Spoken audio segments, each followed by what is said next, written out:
तो काफ़ी लंबे समय बाद काइजू नंबर 8 सीजन 2 का एपिसोड देखने मिला। लिटरली में सीजन 2 का एपिसोड जो फर्स्ट चैप्टर है वो थोड़ा सा मास्टरपीस है और मिस्टीरियस भी है। तो चलिए इसी के साथ हम लोग एक्सप्लेन करते हैं। और हाँ, इस सीजन में न्यू कैरेक्टर से इंट्रोड्यूस कराया जाएगा, तो आप लोग आराम से वीडियो को एंजॉय करो। तो इसी के साथ शुरुआत करते हैं। तो एक सिटी को दिखाया जाता है जहाँ वार्निंग दिया जा रही थी कि आसपास एक काइजू देखा गया है, तो इसलिए जल्दी से जल्दी आप लोग इस सिटी को छोड़कर शेल्टर की ओर चले जाएं। जहाँ काफका और मीनू को भी देखते हैं जो इस सिटी को छोड़कर भाग रहे थे। तभी ऊपर के बिल्डिंग डिस्ट्रॉय होने के कारण उसी जगह पर हड़कंप मच गई थी। इधर मीना भी भागते हुए उसी जगह पर गिर जाती है। ये देखकर काफका मीना से कहता है कि तुम हिम्मत मत हारो, डरो मत, मैं तुम्हारे साथ हूँ। उसी जगह पर डिफेंस फोर्स भी आ जाती है। ये देखकर काफका मीना को पुकारने लगता है, जहाँ सारे डिफेंस फोर्स सोल्जर काफका के ऊपर एम कर दिया था। जहाँ मीना भी इसके ऊपर एम करते हुए कहती है कि काफका हिमिनो नहीं, काइजू नंबर 8। जब ये काफका अपने आप को देखता है तो वो एक काइजू में ट्रांसफॉर्म हो गया था। सारे लोग अंधाधुंध फायर किए जा रहे थे। काइजू नंबर 8 गुस्से में से ऊपर की ओर एक बीम छोड़ता है। ऊपर के सारे उड़ते हुए विमान एक ही सेकंड में डिस्ट्रॉय हो जाता है और काइजू नंबर 8 बड़े से आकार में ट्रांसफॉर्म होने लगा था। जहां हम लोग को पता चलता है ये काफका सर का सपना था जो ये सब देख रहे थे, जो कि काफका सर को एक शेल्टर में पकड़ कर रखा गया था। आप लोग ने सीजन 1 देखा होगा तो आप लोग को पता होगा कि लास्ट एपिसोड में कुछ इस तरह का सिचुएशन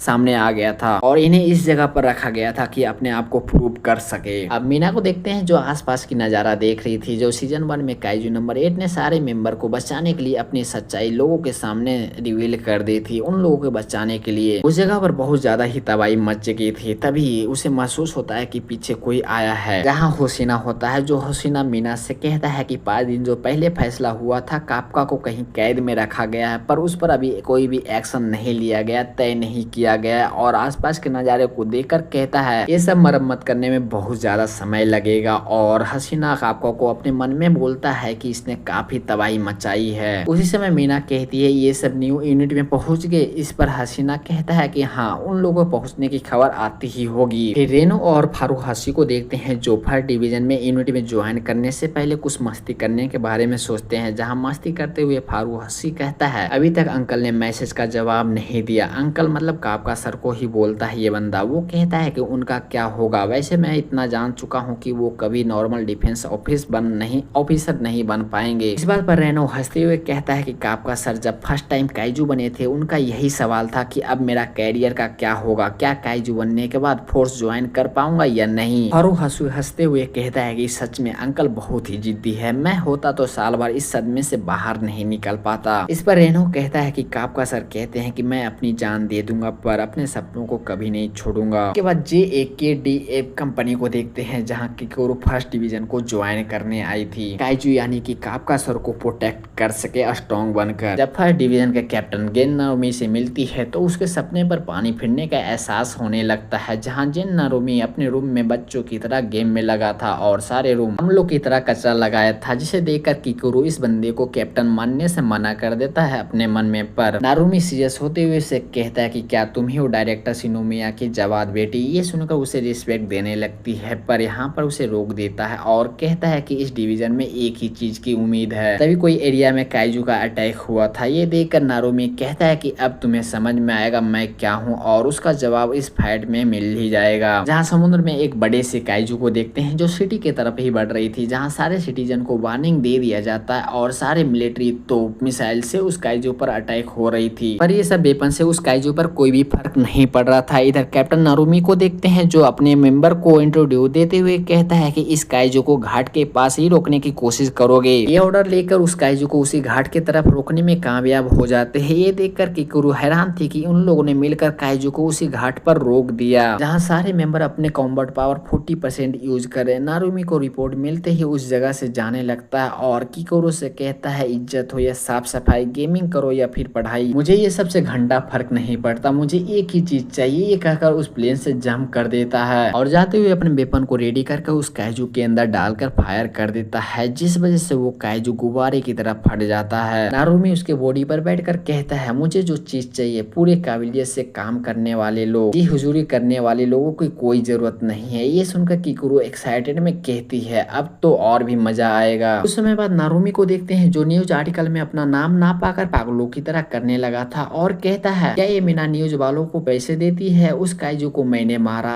और इसका नाम आ रहा है। इधर किकुरु उसका नौटंकी देकर अपने मन में कहती है ये देखो एक फॉलोवर की तरह बच्चों की तरह रो रहा है। तभी नारुमी की फोन बजने लगता है। ये देखकर नारुमी कहता है जरूर ये सब बूढ़ों की होगी, मीटिंग के लिए बुला रहा, और फिक्स होते हुए कहता है कि अपनी जवानी ये सब बूढ़ों के साथ क्यों बेकार करना। तभी नारुमी के एक मेंबर आते हुए उसे उस जगह से ले जाने लगता और कहता है ये काइजू नंबर 8 के बारे में है। ये सुनकर दोनों को दोनों सीरियस हो जाते हैं। इधर काफका सर को देखते हैं जो डायरेक्टर की बात याद कर रहा था कि तुम्हें अपने आप को साबित करना होगा। उसी समय उस रूम का दरवाजा खुलता है जहाँ उसे ले जाने आया था। जहाँ जाते हुए किकुरु दिखती है। अंदर डायरेक्टर शिनोमिया काफका से कहता है मैं तुम्हें फर्स्ट डिवीजन में डाल रहा हूँ। इतिहास का सबसे ताकतवर काइजू अब पूरे जापान के डिफेंस टीम के साथ मिलकर काम करेगा और हमें आने वाली किसी भी मुसीबत में लड़ने के लिए सबसे ताकतवर टीम बनानी है। यही मौका है तुम्हें अपनी मिशन में अपना योगदान करके सबके दिलों में अपना जगह बनाना होगा। अगर तुम ऐसा नहीं कर पाए तो मेरे डिफेंस फोर्स में तुम्हारे लिए कोई जगह नहीं है। ये सुनकर काफका अपने मन में कहता है ये सब मुझे काइजू बनाकर वेपन की तरह यूज करने वाला है, पर मुझे जिंदा रहने के लिए ये सब करना ही पड़ेगा। वो डायरेक्टर से कहता है मुझे मंजूर है, पर नारुमी कहता है मुझे ये मंजूर नहीं है। जिस पर वो कहता है सबसे ताकतवर टीम बनाने के लिए मेरा होना काफी है। इतना कहकर उस जगह से जाने लगता है, पर डायरेक्टर उसे रोक देता है और कहता है काइजू नंबर 9 ने इंसान के रूप लिया और कहीं गायब हो गया और काइजू नंबर 10 ने साजिश करके डिफेंस फोर्स पर हमला किया। इसका मतलब यही है काइजू पहले वाले से अलग है। हालांकि इसमें कोई शक नहीं है, हम दिन पर दिन लड़ने में बेहतर होते जा रहे, मगर काइजू की ये बदलाव हमारे लिए समझ से बाहर है। जब भी हम सोचते हैं हम उनके लिए किसी भी हमले को मात देने की तरकीब जान गए हैं, उतने में वो हर बार कोई दूसरा चाल चलकर हमला कर देता है। इसलिए कैप्टन नारुमी हमें भी उसमें बदलाव लाना ही पड़ेगा। इस पर कैप्टन नारुमी कहता है सही तरीका यही है, इस काइजू का खाल निकालकर एक एडवांस सूट बना दिया जाए। काफका नारुमी से कहता है मैं ऐसे नहीं मर सकता क्योंकि अभी भी मुझ पर मेरे साथियों का उम्मीद टिकी है और मुझे भी अपना पुराना वादा निभाना है। वो वादा पूरा करने के लिए अपनी सांस तक लड़ूंगा। इधर कैप्टन नारुमी सीरियस में कहता है कि अपनी पूरी काबिलियत साबित करो, लेकिन अगर तुम कोई गड़बड़ किया तो मैं खुद तुम्हारा खाल खींचकर एक सूट बनाऊंगा और उस जगह से चला जाता है। इधर कैप्टन मीना को भी रिपोर्ट मिल जाता है कि सब लोग सेफ्टली डिवीजन 1 में पहुंच गए हैं। तभी लैब का एक सीन दिखाया जाता है जहां डायरेक्टर शिनोमिया आते हैं जो सामने पड़ी चीज को देखे जा रहे थे। क्या है ये तो अभी क्लियर नहीं किया गया, शायद नेक्स्ट एपिसोड में दिखाया जाए। इसी के साथ ये एपिसोड खत्म होता है। रुको रुको रुको, एपिसोड के कुछ लास्ट मिनट में एक एरिया को दिखाया जाता है जहाँ हंसी खुशी लाइव चल रही थी। अगले ही पल वो एरिया पूरे जमीन के अंदर घुस जाता है और उस एरिया में बहुत बड़ा गड्ढा हो जाता है। मिलते हैं अब नेक्स्ट वीडियो में, जब तक के लिए बाय।